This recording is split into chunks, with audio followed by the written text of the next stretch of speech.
Hello everyone, I hope you all are doing very well. Myself Shreya Pandey, your English mentor. तो आज हम लोग करने जा रहे हैं इंग्लिश का सिलेबस। इंग्लिश जैसे बहुत टफ माना जाता है पर है नहीं, ठीक है। तो हम लोग जब पढ़ेंगे ना तो हमको पता चल जाएगा बहुत आसान है और हम थोड़ा सा हार्डवर्क करेंगे कर लेंगे, ओके। तो हम लोग आज डिस्कस करने जा रहे हैं इंग्लिश का सिलेबस जो कि एनईपी के द्वारा दिया हुआ है और हर एक बच्चा पढ़ सकता है, ठीक है।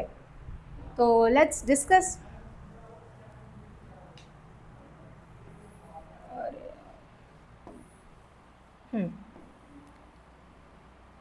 दो हम लोग पहला सेमेस्टर का डिस्कस करने जा रहे हैं। तो पेपर 1 का जो हमारा टाइटल है वो है English pros, okay. English ENG 101 code number है हमारा और हम लोग उसको पढ़ने जा रहे हैं। So let's discuss our unit 1, okay. तो यूनिट 1 में हम लोग डिस्कस करने जा रहे हैं टाइप्स ऑफ प्रोज। प्रोज के टाइप्स पढ़ेंगे, ठीक है। The first is autobiography. पहले तो प्रोज क्या होता है हमें ये जानना चाहिए कि प्रोज होता क्या है। प्रोज और पोइट्री में बहुत ज़्यादा डिफरेंस है। पोइट्री एक राइमिंग स्कीम रखता है और उसमें पोएम्स होते हैं। प्रोज में क्या होता है, वो एक एस्से की तरह है, शॉर्ट स्टोरीज एस्सेज इसमें आते हैं, ठीक है। प्रोज में तो हम लोग हमारा जो है ना टाइप्स ऑफ प्रोज आज हम लोग यूनिट 1 का है तो वो डिस्कस करने जा रहे हैं, ठीक है। सो द यूनिट 1 का है द टाइप्स ऑफ प्रोज, उसमें है ऑटोबायोग्राफी। What is autobiography? जब राइटर खुद के ही लाइफ के बारे में लिखता है, खुद के लाइफ एक्सपीरियंस के बारे में लिखता है, अपनी कहानी लिखता है तो ऑटोबायोग्राफी होता है, ठीक है। उसे हम ऑटोबायोग्राफी कहते हैं। The second is biography. जब कोई राइटर किसी और राइटर के बारे में लिखता है तो वो बायोग्राफी होता है। अब जैसे कि आप किसी इंसान से बहुत इंस्पायर हो रहे हो, मे बी बिकॉज ऑफ कि वो अपने लाइफ में बहुत अच्छा करियर मेंटेन किया हुआ है और अपनी लाइफ बहुत अच्छे से जी रहा है और आप इंस्पायर होते हो उससे, तो उसके बारे में आप लिखते हो, उसके पूरे ओवरऑल लाइफ के बारे में लिखोगे, उससे बात करोगे एंड ऑल, जो भी है वो बायोग्राफी होता है, ठीक है। The third is memoir. Memoir मतलब कोई ऐसी मेमोरीज होती है एक मोमेंट का, कोई ऐसा इमोशनल एक्सपीरियंस होता है उस टाइम का, तो हम लोग लिखते हैं। जैसे कि हम अपने स्कूल लाइफ के बारे में लिखते हैं कि हमारे स्कूल लाइफ में हम कैसे रहते थे और हमारी फ्रेंड्स सब, हम लोग का ओवरऑल हर चीज़ हम लोग मेमोयर में लिखते हैं। तो वो एक पर्टिकुलर टाइम का होता है, पर्टिकुलर मोमेंट का होता है, मेमोयर लिखते हैं लोग, ठीक है।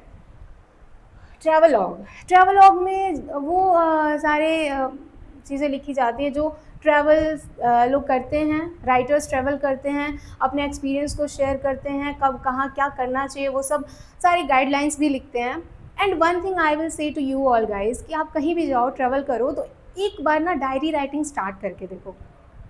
एक डायरी बनाओ, उसमें आप कहीं भी जाओ पहले हेडिंग डालो कि हाँ मैं यहाँ गई थी, और उसमें आप क्या क्या वहाँ पे आप एक्सपीरियंस किए हो, क्या क्या नई चीज़ें देखे हो, वहाँ से क्या आप सीखते हो, क्योंकि कहीं भी आप जाओगे ना वहाँ से कुछ तो सीखने को मिलता है, ठीक है।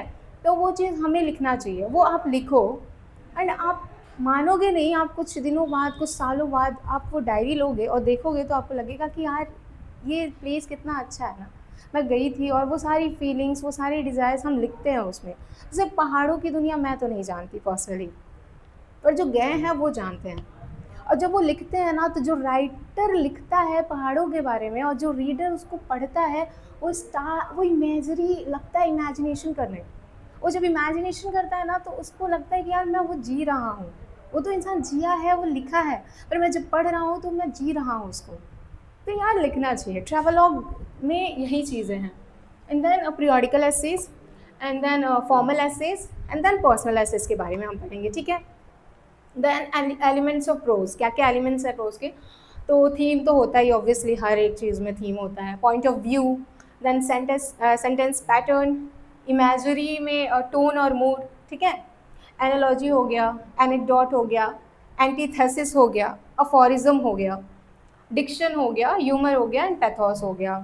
देखो एफोरिज्म में ये होता है कि कुछ ऐसी लाइन बोल देना एंड उसके मतलब बहुत बड़े होते हैं। अब जैसे कि मान लो honesty is the best policy, मैंने बोल दिया और मैं किसी को कह रही हूँ कि तुम उसको एक्सप्लेन करो, तो honesty is the best policy एक लाइन में मैंने बोला, वो 4-5 ले लेगा एक्सप्लेन करने के लिए, उसकी मीनिंग बहुत है पर हम एक लाइन में उसको सटीक बता दिए हैं, ठीक है।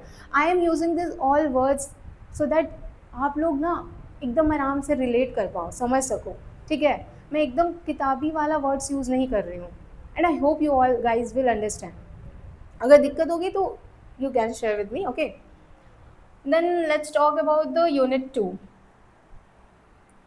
Elements of short story. Elements होते हैं शॉर्ट स्टोरी के, क्या क्या हैं वो भी हैं, लाइक प्लॉट हो गया, कैरेक्टराइजेशंस हो गए, नरेटिव टेक्निक और स्ट्रक्चर, ठीक। अब आ गई हमारी यूनिट 3। तो ओ हेनरी का the last leaf, I think maximum पढ़े हैं हम लोग ओ हेनरी का the last leaf, Sue Johnson और बर्मन के बारे में, राइट। तो एक छोटा सा ब्राइफ मैं बोल दूँ अगर चाहूँ तो, मतलब छोटा सा सोच रही हूँ समरी बता दूँ तो जॉनसन जो रहती है उसको निमोनिया हो गया रहता है, और वो एकदम होप खो दी रहती है कि मैं बचूंगी भी या मेरी लाइफ आगे है भी, और वो अपने आप को सोचती है कि वो हमेशा एक आईवी लीफ होता है, उसको अपनी विंडो से देखती है और कहती है कि ये लास्ट वाला पत्ता इसका गिर जाएगा तो उस दिन मेरी लाइफ ख़त्म हो जाएगी, उसका ये थिंकिंग होता है। तो उसकी जो फ्रेंड रहती है सू, वो बहुत ज़्यादा अच्छी होती है, लाइक बेस्ट फ्रेंड वाला, बेस्टी वाला, तो वो रहती है वो, तो एक एक चीज़ जानती है, उसकी रूममेट भी रहती है, तो she knows everything about her. अब वो चाहती है कि यार ये होप तो ना खोए यार, होप अगर खो दोगे ना जीने का, तो ज़्यादा से ज़्यादा आप 1 महीना भी सर्वाइव कर लो, बहुत बड़ी बात है, ठीक है। होप नहीं खोनी चाहिए किसी चीज़ को, whether it would be of anything. आप अगर होप ही खो दोगे तो फिर क्या मतलब है यार, ये चीज़ है। तो फिर होता है ये कि उसने वो बोलती है कि लास्ट वाला लीफ अगर गिर जाएगा तो फिर वहाँ पे मेरी लाइफ ख़त्म हो जाएगी। फिर एक स्टॉर्मी नाइट आता है, उस दिन वो तो सोच ली रहती है कि अब तो ये पत्ता क्या ही रहेगा, एक पत्ता बचा वो गिरेगा ही, क्योंकि इतनी आंधी हो रही, इतनी तूफान आ रही है, और ये पत्ता कैसे रहेगा, वो तो गिर ही जाएगा। अगले दिन जब वो देखती है तो देखती है यार पत्ता तो एकदम वही है, सेम है। तो वो एकदम लाइक सरप्राइज हो जाती है, वो कहती है कि यार जब ये रह गया तो मैं भी रह सकती हूँ ना।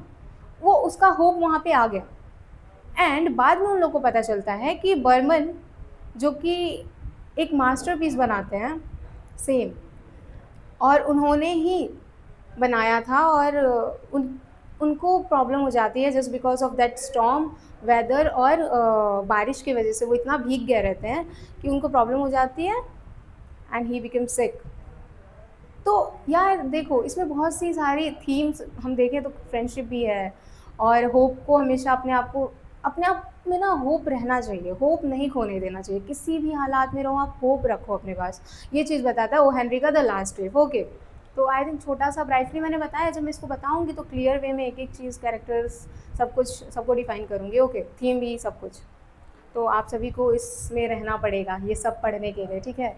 क्योंकि यार इसके समरी तो मिल जाएंगे आपको, मिल जाएंगे, पर इसके नोट्स नहीं मिलेंगे। वो जो डिस्कशन होता है, वो कैरेक्टरिस्टिक बताना, कैरेक्टर स्केच बताना और थीम वगैरह डिस्कस करना नहीं मिल पाता है, उसका प्रॉपर नोट्स नहीं मिल पाते हैं। तो आप लोग को कनेक्टेड रहना पड़ेगा उसके लिए। फिर आता है एंटन चेकॉफ का द बेट, फिर आता है गाय दी मॉपसान का the diamond necklace, diamond necklace भी हमने पढ़ा ही है ना। उसके बाद एडगर एलन पो का है the tell tale heart, and then the fifth is Katherine Mansfield का द फ्लाई। फिर यूनिट 4 है जो कि राजा राव का है, the cow of the barricades, the cow of the barricades इनके द्वारा लिखा गया है। एंड आई थिंक नहीं भाई, ये बहुत बड़े राइटर हैं राजा राव, सॉरी गाइस। बहुत बड़े राइटर हैं, तो इनके बारे में तो पूछता ही पूछता है। एंड देन देखो आर के Narayan, under the banyan tree, इनके बारे में भी बहुत बहुत ज़्यादा इंपॉर्टेंट है, ये पूछता ही है, तो ये वाला तो बहुत इंपॉर्टेंट है ये, ठीक।